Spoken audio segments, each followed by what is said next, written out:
اي حد قبل ما يشتري عربيه جديده او مستعمله بيحدد ميزانيته الاول، وبعد كده بيظهر قدامه كذا اختيار بيبدا يقارن بينهم. تعال اقول لك على 5 حاجات اساسيه تحطهم في بالك قبل ما تختار العربيه اللي هتشتريها. اول حاجه ماركه وموديل العربيه، يعني لازم تختار عربيه معروفه ومنتشره، وقطع غيارها وصيانتها موجوده في منطقتك او في اي منطقه قريبه منك، وتكون قطع غيارها الاصليه متوفره، وكمان متوفر بدايل منها. واقصد بالبدايل مش قطع غيار كوبي، لا، انا اقصد قطع غيار من ماركات محترمه افتر ماركت بنفس مواصفات القطع الاصليه او اقل شويه. لو لقيت نفسك قدام عربيه مش منتشره ومفيش ناس كتير بتفهم فيها، تاكد تماما انك هتتعب معاها. تاني حاجه الحاله قبل الموديل، يعني لو قدامك عربيه موديل اقدم بس حالتها العامه احسن، ده يرجح كفتها، لان ده معناه انها كانت متصانه ومش متبهدله وصيانتها بتتعمل بانتظام. وكمان العربيه اللي بتتبهدل خصوصا في الفرش والكراسي الداخليه والاجزاء الداخليه بتاعتها بيبقى صعب تتصلح او تلاقي قطع غيار للاجزاء الداخليه دي. اكره بقى مكسوره،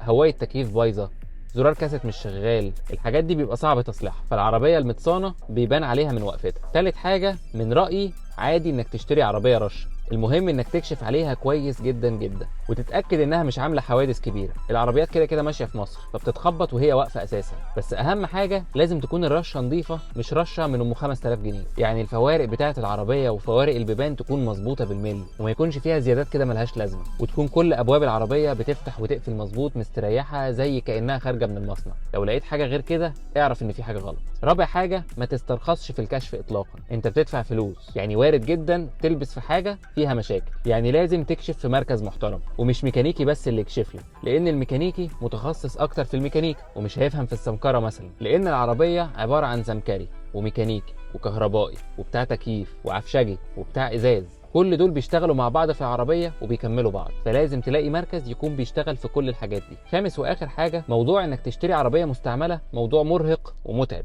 خصوصا في الوقت اللي احنا فيه ده. حاول تطول بالك وتدور كتير وتتفرج كتير جدا، وما تفاصلش مع الناس غير لما تستقر على العربيه، عشان ما تضيعش وقتك وطاقتك وتتعب الناس معاك وتضيع وقتهم على الفاضي. لو الفيديو ده عجبك ما تنساش اللايك والشير والفولو، وابعته لصاحبك اللي بيدور على العربيه عشان يشتريها.